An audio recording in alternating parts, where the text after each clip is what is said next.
Hola, regresamos de corte y en este momento estamos con el doctor Pablo Ayala, doctor en Ética y Democracia, profesor aquí del TEC de Monterrey, Campus Guadalajara, y bueno, bienvenido. Gracias. Con usted queremos abordar un poquito sobre qué tan apropiados son este tipo de categorías en la sociedad moderna, ¿no? ¿Es correcto entonces tratar a un grupo de gente, decir, bueno, este grupo de gente corresponde a la generación X y con base en esta categoría que sabemos ya que incluye apatía, que sabemos ya que incluye gente que está con una transición tecnológica, pero también en un periodo tradicional de la historia, a partir de eso podemos entonces discriminarlos para ciertos trabajos, para puestos de mando, o es apropiado ese tipo de cosas? Bueno, y yo creo que estás poniendo el dedo en la llaga del sentimiento de la generación X. La generación X ha sido el objeto de una de las principales etiquetas, digamos, del mundo laboral contemporáneo. Douglas Coupland, en su libro de la generación X, dice algo que a mí me dejó impactado cuando lo leí la primera vez, porque es un libro al que he vuelto en varias ocasiones. Sobre todo porque yo soy, digamos, el último coletazo de la generación X. Dice Douglas Coupland que la generación X es digna del mejor de los olvidos. No ha inventado una moda, no ha seguido una ideología, no ha propuesto nada. Simplemente se deja llevar como alguien que va a la deriva en el mar. Es parcial la razonabilidad de ese argumento, y digo parcial porque no toda la generación X se comporta del mismo modo, pero la etiqueta sí todo el mundo la lleva. Entonces eso se ha extrapolado al mundo del trabajo. Es decir, el trabajo que es capaz de aceptar a alguien que forma parte de la generación X es un trabajo que se distingue por la precariedad.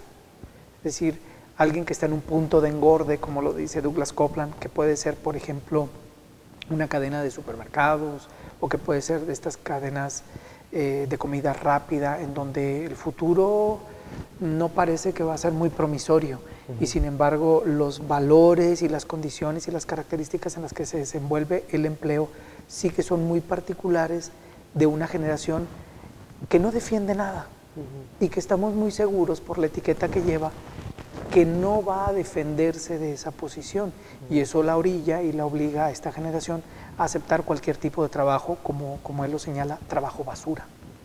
Me parece entonces muy interesante porque sabemos entonces que existe esa etiqueta, ¿qué se está haciendo? ¿Cuál es la política entonces de una empresa al momento de contratar? ¿Las hay? O sea, ¿hay como distancia sobre estos individuos o no? Desafortunadamente sí hay etiquetas.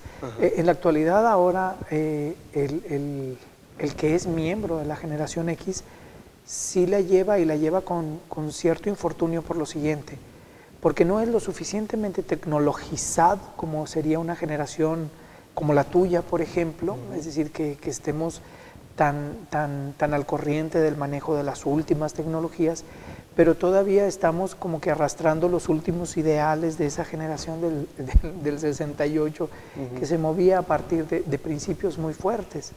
Sin embargo, yo creo que hoy, y Tony Judd lo está planteando en un libro muy potente, muy interesante, que se llama Algo va mal. Yo creo que la generación actual está echando en falta lo mismo que en la generación X. Dice, tenemos un futuro incierto y tenemos unas herramientas en el ahora que no nos posibilitan responder con pertinencia a las expectativas del presente, porque no sabemos cómo adaptarlas, cómo usarlas. Y eso es una situación que la escuela, que la universidad debe atender con prontitud. ¿Para qué? Para formar mejores profesionistas que puedan responder a esas demandas de un mercado laboral cada vez más exigente.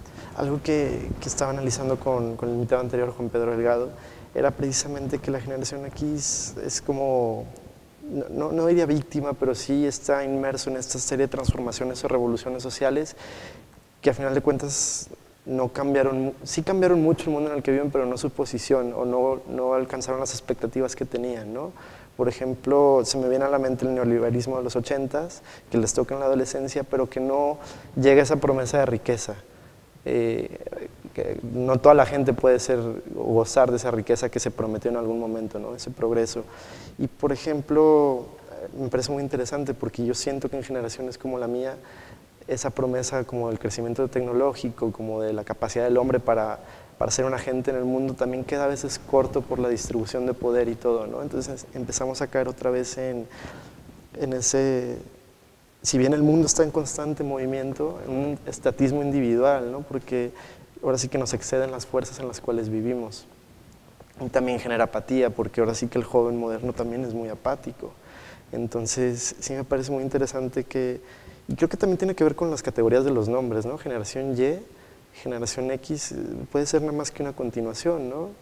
Y sobre todo esta respuesta de la universidad como entonces ámbito de cambio, ¿cuál sería la dinámica? ¿Cómo entonces generar en un joven apático ahora sí que las ganas de transformar ese sentimiento?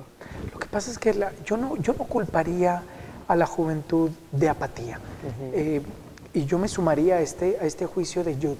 La juventud actual está muy preocupada por el futuro. Sí, y ve un futuro que no está muy claro por las condiciones actuales.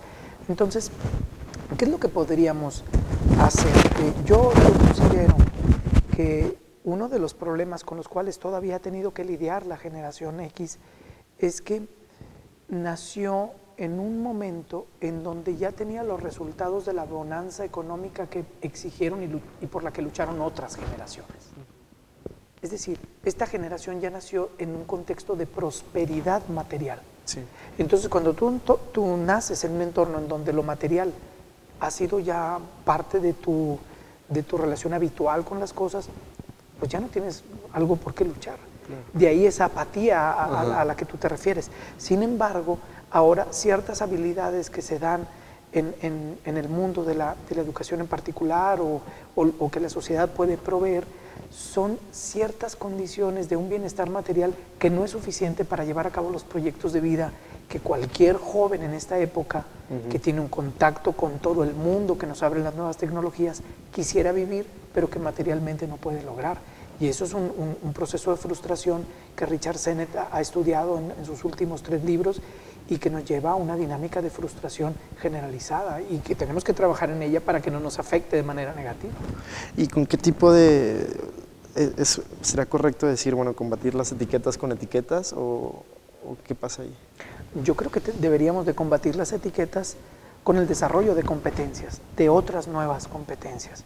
Por ejemplo, la universidad aquí tiene un papel muy importante en lo que es el desarrollo de competencias para responder a las expectativas o a las tendencias que nos presenta el entorno regional y el entorno internacional.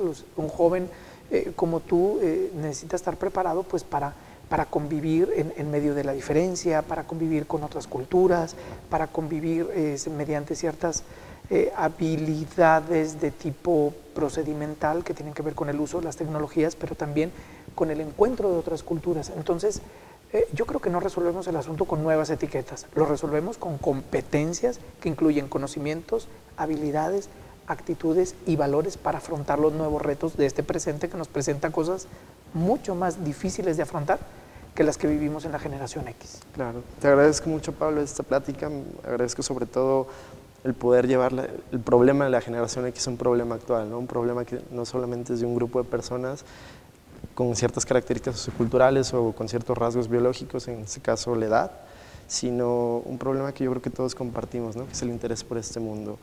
Y pues bueno, nos despedimos de este programa. Esto fue Panorámico, una producción del TEC de Monterrey. Un gusto tenerte, Pablo. Al contrario, gracias. Mi nombre es Luis Toxcli, los espero hasta la próxima emisión. Gracias.